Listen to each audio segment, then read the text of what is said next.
équatoriale, les Estabas, à Obala et à Elunfomo, les Esselés.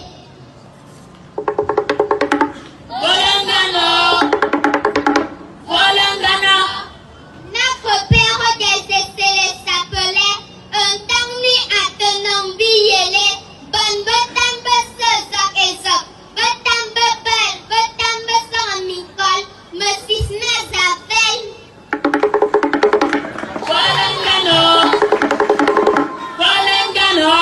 La ville d'Obala fut créée en 1917 au temps des Alomans. La première personne à être en contact avec ces blancs s'appelait Ateba Eyana, un Esselé natif de Tombidjoué.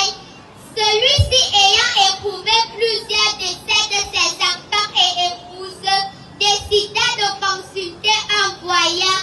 Ce voyant lui dit: si tu veux avoir des enfants, cherche un village ou une rivière au nom de moi. Installe-toi là et tu auras des enfants. Chose faite, il trouva une petite rivière au nom de moi, non loin de Foulou. N'étant pas son village, comment va-t-il faire pour s'installer? Il alla de nouveau chez son voyant. Celui-ci confirme: si tu t'installes dans ce village, tu seras un grand homme. Avant de t'installer, va d'abord demander aux occupants de la place une petite termitière, l'Embokani. La termitière lui fut accordée.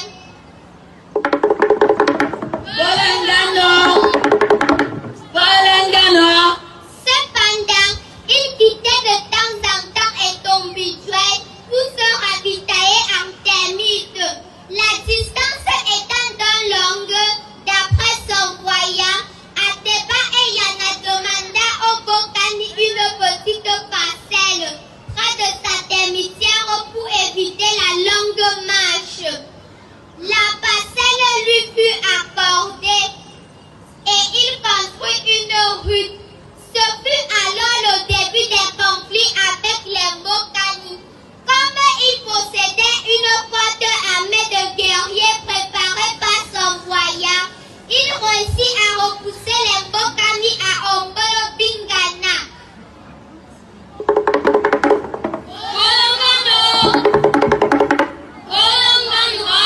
Il s'installa et bâtit la toute première case en terre battue, crépie avec de l'argile et bordée de fleurs. Voilà l'arrivée des Salomons à Yaoundé. Ceux-ci sont attirés par la propreté de sa concession, son accueil et son hospitalité. Ils embauchèrent Ateba Eyana comme gardien de leurs chevaux pendant la chasse. Ayant déjà une épouse et un seul enfant, Ateba était heureux. Les Salomons étaient souvent accompagnés d'un interprète pas bien formé.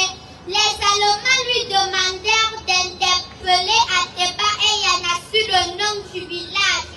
N'étant pas bien formé, celui-ci demanda plutôt le nom du gibier qui était couché à côté d'Ateba. À lui de répondre. Ce sont les Obales, d'où le nom Obala.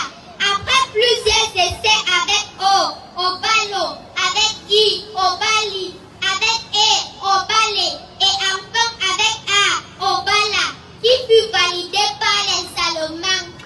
Ils décidèrent d'introniser Ateba Eyana comme chef traditionnel.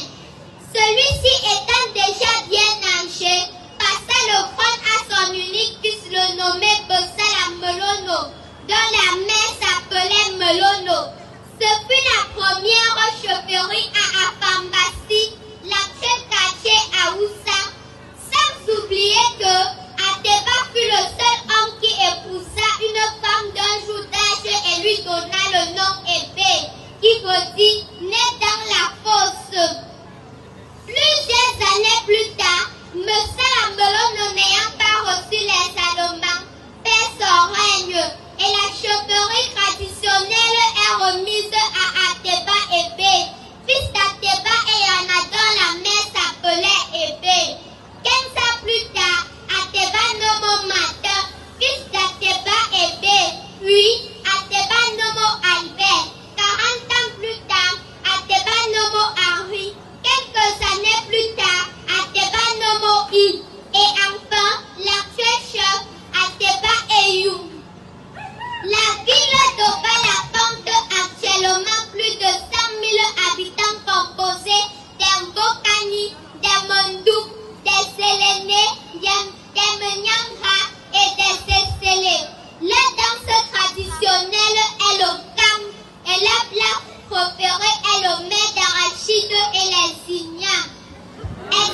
Monsieur Monseigneur Sosthène Léopold Baemi, Monsieur le sous-préfet, Monsieur le maire, révérend de sa secrétaire, vous venez de suivre le rite des essais.